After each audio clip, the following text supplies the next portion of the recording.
Kujutage ette kohtusaali, kus kohtunikeks on mõrvarid, prokurörideks korruptandid ja tunnistajateks vargad. Kas usaldaksite sellist õigussüsteemi?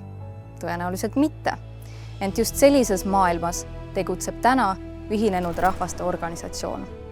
Institutsioon, mille eesmärk peaks olema rahu, õigluse ja inimõiguste kaitsmine, kuid mida sageli juhivad ja mõjutavad just nimelt need, kes neid põhimõtteid kõige rängemalt rikuvad.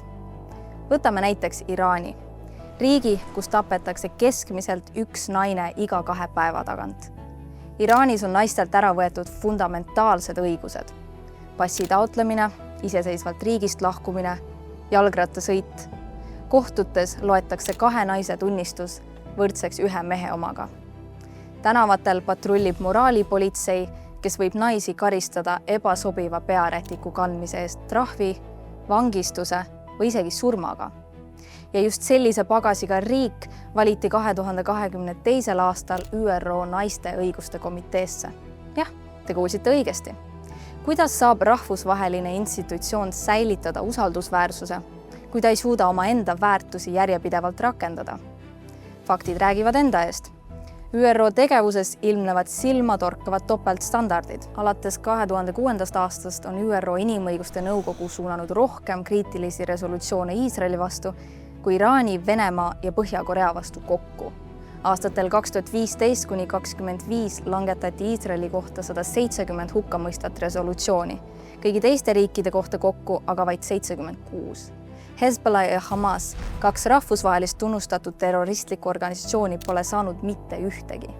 Samal ajal jätkab Hiina miljonite uiguuride vangistamist, Süüria režiim on vastutav sadade tuhandete tsiviilohvrite eest ning Venezuelas põgenevad inimesed endiselt nälja ja vägivalla eest. Venemaa on käivitanud täiemahulise agressioonisõja Ukraina vastu, rikkunud ÜRO põhikirja fundamentaalseid printsiipe ja toime pannud sõjakuritegusid tsiviilelanike vastu. Kuidas see võimalik on? Kelle huve ÜRO tegelikult teenib? Tegelikkus on, et autoritaarsed režiimid on õppinud rahvusvahelisi organisatsioone manipuleerima. Nad moodustavad ÜROs blokke, hääletavad kooskõlastatult, kaitsevad üksteist ja suunavad tähelepanu kõrvale omaenda rikkumistelt.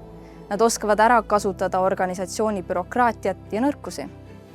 ÜRO liikmelisus annab autoritaarsetele režiimidele rahvusvahelise legitiimsuse pitseri, mitte kui õigusrikkujatele, vaid kui usaldusväärsetele partneritele, kes istuvad samas lauas demokraatlike riikidega. See on legitimeeriv funktsioon, mis muudab ohtlikud režiimid justkui osaks normaalsusest. Neist, kes peaksid olema süüdistatavad, saavad süüdistajad. Ent võib-olla pole ÜRO põhiprobleem mitte halvas tahtes, vaid süsteemis endas. ÜRO Julgeolekunõukogu alalistel liikmetel on vetoõigus, mis tähendab, et iga suurriik võib blokeerida resolutsiooni, mis ei vasta tema huvidele. Olgu see siis seotud inimõiguste, sõjalise agressiooni või rahvusvahelise õigusega. See sunnib riike vahel vetostama isegi neid resolutsioone, millega nad moraalses plaanis võiksid nõustuda, kuid mis kahjustavad nende geopoliitilisi huve või liitlassuhteid. Seega pole süsteemi alus mitte õiglus, vaid mõjuvõim. Ka majanduslikud hoovad on autoritaarsete režiimide käsutuses. Mitmed riigid, kellel on nafta, haruldased muldmetallid või muud strateegilised ressursid, kasutavad neid oma hääleõiguse kindlustamiseks või teiste riikide häälte ostmiseks. Resolutsioonid ei sünni alati väärtuspõhiselt, vaid sageli majanduslike survemehhanismide tulemusel. See moonutab kogu otsustusprotsessi. Küsimus pole enam moraalis, vaid turu ja mõjuvõimu loogikas. Kõik need probleemid viitavad ühele fundamentaalsele küsimusele. Kuidas luua demokraatlikult legitiimne süsteem, kui liikmesriikide demokraatia tase erineb niivõrd drastiliselt? Paradoksaalsel kombel muutub just nimelt demokraatiate tugevus. Nende avatud ühiskond, sõltumatu meedia ja õigussüsteem rahvusvahelistes institutsioonides nende Achilleuse kannaks. Sest samal ajal, kui demokraatlikud riigid avavad oma probleemid avalikkusele aruteluks, kasutavad autoritaarsed režiimid seda strateegiliselt ära, pöörates tähelepanu eemale oma rikkumistelt ja osutades puudustele demokraatiates. Nad keeravad peegli lääne suunas mitte enese reflektsiooniks, vaid tähelepanu kõrvale juhtimiseks. see strateegiline topeltmäng kahjustab kogu rahvusvahelise õiguse ja koostöö usaldusväärsust. Kui rahvusvaheline kogukond soovib oma autoriteeti säilitada, tuleb topeltstandardid murda. Kurjategijad ei tohi saada defineerida, mis on kuritegu ja mis mitte. Mis oleks lahendus? Komiteede liikmelisus ja hääleõigus peaksid põhinema riikide tegelikul pühendumusel demokraatiale ja inimõigustele.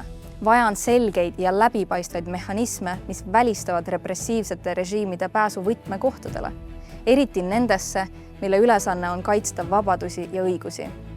Loomulikult ei ole ka demokraatlikud riigid eksimatud.